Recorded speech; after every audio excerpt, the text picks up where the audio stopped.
بسم اللہ الرحمن الرحیم۔ آج ہم ضرب المثل کے سلسلے میں 2/19 سورہ بقرہ کے 19ویں آیت میں موجود ضرب المثل کا مطالعہ کریں گے۔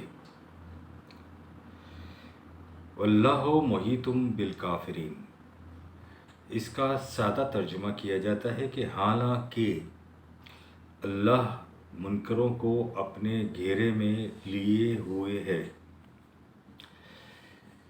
واللہ اور محیط اور بالکافرین، یہ 3 سے حرفی مادے پر مشتمل لفظ ہیں۔ سب سے پہلے ہم اللہ کو لیتے ہیں۔ گھبرا کر اس کی پناہ ڈھونڈنا اور اس کا کسی کو پناہ دینا۔ وہ شخص غلام بن گیا اور اس نے اسے غلام بنا لیا، یعنی غلام نے اس کے غلبے کو اور اس کے اقتدار کو قبول کر لیا اور اس طرح اس کے قانون کی اطاعت اختیار کر لی اور اس کے حکم کا اتباع کرنے لگا۔ یوں مکمل طور پر اس کی محکومیت اختیار کر لی۔ 26/29 میں ہے کہ فرعون نے موسیٰ علیہ السلام سے کہا تھا کہ اگر تو نے میرے سوا کسی کو الہ تسلیم کیا تو میں تجھے قید کر دوں گا۔ یہاں پر یہ بات سمجھ میں آتی ہے کہ موسیٰ علیہ السلام سے فرعون نے اپنی پرستش کرنے کے لیے تو نہیں کہا تھا، ظاہر ہے کہ احکام کی محکومیت ہی کا مطالبہ ہوگا۔ 25/43 میں آیا ہے کہ کیا تو نے اس شخص کی حالت پر بھی غور کیا ہے جس نے اپنے جذبات ہی کو اپنا الہ بنا لیا ہے، یعنی وہ شخص اپنے جذبات کے پیچھے پیچھے چلتا ہے، اپنے جذبات کا بندہ بن چکا ہے۔ یہاں بھی جذبات کی ہم پرستش تو نہیں کرتے۔ 43/84 میں ہے کہ وہی ہے جو کائنات کی بلندیوں میں بھی الہ ہے اور پستیوں میں بھی الہ ہے، یعنی کائنات میں بھی جو کچھ ہے اس نے اس کی اطاعت اختیار کی ہوئی ہے، اور انسان کی معاش جن پر ہے انہوں نے بھی اس کی اطاعت اختیار کی ہوئی ہے، یعنی زمین۔ پھر انسان کے لیے کون سی بات رہ جاتی ہے کہ وہ اس کی اطاعت سے منہ موڑتا ہے، اور اطاعت کا ضابطہ قرآن کے اندر وحی و تنزیل کی صورت میں موجود ہے۔ ان تینوں آیات کی موجودگی میں مجھے پرستش والے معنی کی سمجھ نہیں آتی کہ کیوں پرستش کے معنی لیے گئے تھے۔ محیط بالکافرین، محیط لیتے ہیں لفظ کے معنی حفاظت کرنے کے ہوتے ہیں، محفوظ کرنے کی خاطر کسی شے کی نگہبانی کرنا،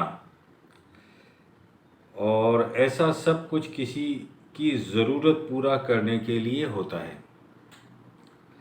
دیوار بھی تو انسان کی اس ضرورت کو پورا کرتی ہے، مویشیوں کا باڑا بھی انسان کی اس ضرورت کو پورا کرتا ہے۔ 2/19 کی طرح اور بھی مقامات میں یہ مضمون دہرایا گیا ہے کہ اگر کوئی یہ سمجھ رہا ہے کہ جو جی میں آئے وہ ہم کرتے رہیں اور ہمیں کوئی پوچھنے والا نہیں ہے، یہ کیسے ہو سکتا ہے کہ ان کے اعمال بے نتیجہ رہ جائیں؟ خدا کے قانون مکافات نے ان کے اعمال کو اپنی حفاظت میں لیا ہوا ہے، انہیں محفوظ کرنے کی خاطر مسلسل ان کی نگہبانی کر رہا ہے، جیسے دیوار کرتی ہے، جیسے مویشیوں کا باڑا مویشیوں کی کرتا ہے۔ اعمال کے نتائج نے تباہیوں اور بربادیوں کی شکل اختیار کر لی ہے،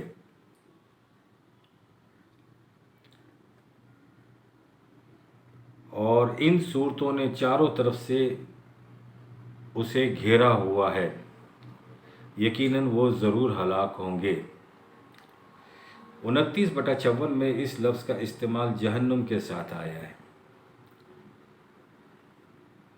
کہ جہنم انکار کرنے والوں کو اپنے گھیرے میں لیے ہوئے ہے۔ 18/42 میں اس کا مال و متاع، باغ کے پھل وغیرہ سب تباہی کی لپیٹ میں آ گئے، یہاں بھی محیط آیا ہے۔ 27/22 میں اس مادے کے استعمال کے معنی ہیں کسی چیز کی معلومات فراہم کر لینا، یعنی اسے حیطۂ علم میں لے لینا، علم کی دیواروں کے درمیان حفاظت کی خاطر نگہبانی کرنا۔ 2/255 میں ہے کہ وہ اللہ کے علم میں سے کسی شے کا احاطہ نہیں کر سکتے، یعنی اس کے علم کے ارد گرد دیوار نہیں کھینچ سکتے، انسان کے حیطۂ ادراک میں نہیں آ سکتا، وہ غیر مرئی طور پر گھیرا نہیں ڈال سکتے۔ اب تیسرا معنی ہم لیتے ہیں کفر لفظ، جس کا معنی ہم کر رہے ہیں یا اس کا معنی سمجھ رہے ہیں۔ کفر کے معنی چھپانے اور ڈھانپنے کے آتے ہیں، اسی لیے رات کو بھی کافر کہتے ہیں، سیاہ بادل کو بھی کہتے ہیں، کیونکہ رات ہو یا سیاہ بادل روشنی کو چھپا لیتے ہیں۔ دریا اور سمندر بھی اپنے اندر کی چیزوں کو چھپاتے نظر آتے ہیں۔ اسی طرح کسان کو بھی کہتے ہیں جو بیج مٹی کے اندر چھپا لیتا ہے، اور قبر کو بھی کہتے ہیں۔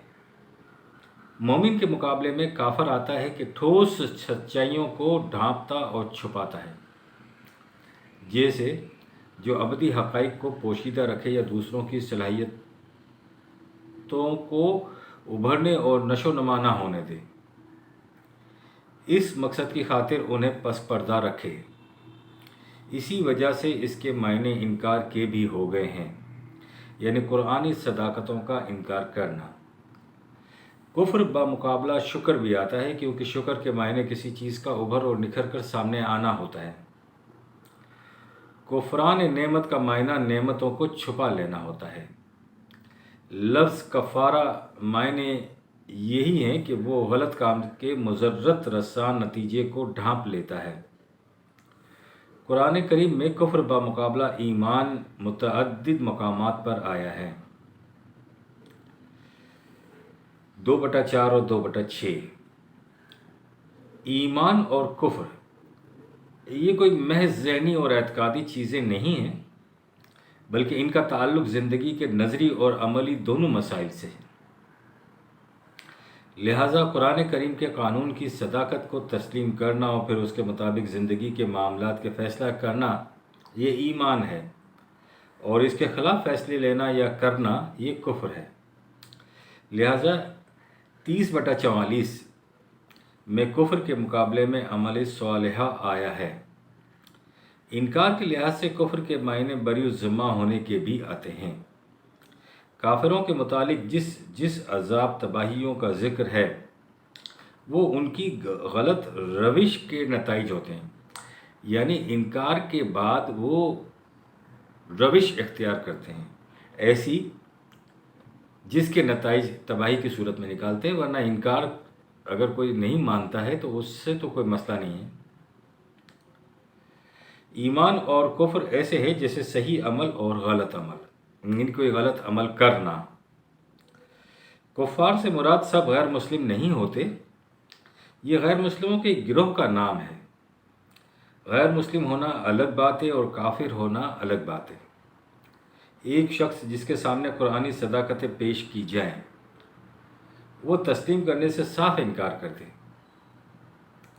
انکار کی متعدد وجوہات اور محرکات ہوتے ہیں، اور آگے بڑھ کر وہ لوگ حق کی مخالفت پر بھی اتر آتے ہیں، مخالفت ہی سے پھر سرکشی پر اتر آتے ہیں، اور یوں پھر دوسروں کو بھی وہ اس طرف آنے سے روکتے ہیں۔ لہٰذا ہر غیر مسلم کافر نہیں ہوتا۔ اب ہم مفہوم القرآن سے اس کا مفہوم لیتے ہیں 2/19 کا، کہ یا ان کے تمدنی اور معاشی نظام کی مثال جو ان کے خود ساختہ قوانین سے مرتب ہوتا ہے ایسی ہے جیسے وقت پر مینا برسانے والا بادل، لیکن اس کے ساتھ گھٹا ٹوپ اندھیرا، گرج اور بجلی کی چمک بھی، یعنی سامان زیست کے ساتھ اسباب ہلاکت ملے ہوئے۔ یہ لوگ چاہتے ہیں کہ بارش کی منفعت بخشیوں سے تو فائدہ اٹھا لیں، لیکن رعد و برق کی تباہ کاریوں سے بچ جائیں۔ اس کا طریقہ ان کی سمجھ میں یہ آتا ہے کہ کانوں میں انگلیاں ٹھونس لی جائیں، نہ یہ ہیبت ناک آوازیں سنائی دیں، نہ وہ موت کے منہ میں جائیں۔ ان نادانوں کو اتنا معلوم نہیں کہ بجلی کی تباہ کاریاں کانوں کے راستے ہی اندر نہیں جایا کرتی، وہ تو پوری کی پوری فضا میں پھیلی ہوئی ہوتی ہیں۔ یعنی یہ سمجھتے ہیں کہ اگر تدبر کی فسوں سازی سے ان رخنوں کو بند کر دیا جائے جن کے راستے ان کی دانست میں تباہیاں آتی ہیں، تو غلط نظام زندگی کے عواقب سے محفوظ رہا جا سکتا ہے۔ لیکن ان کا خیال خام ہی ہے۔ خدا کا قانون مکافات اس قوم کو چاروں طرف سے گھیرے ہوئے ہے جو حقائق سے انکار کرتی ہے۔ واللہ محیط بالکافرین، یعنی اللہ کا قانون مکافات اس قوم کو چاروں طرف سے گھیرے رہتا ہے جو حقائق سے انکار کرتی ہے اور پھر ایسی روش بھی اختیار کرتی ہے۔ ربنا تقبل منا انک انت السمیع العلیم۔ بہت شکریہ۔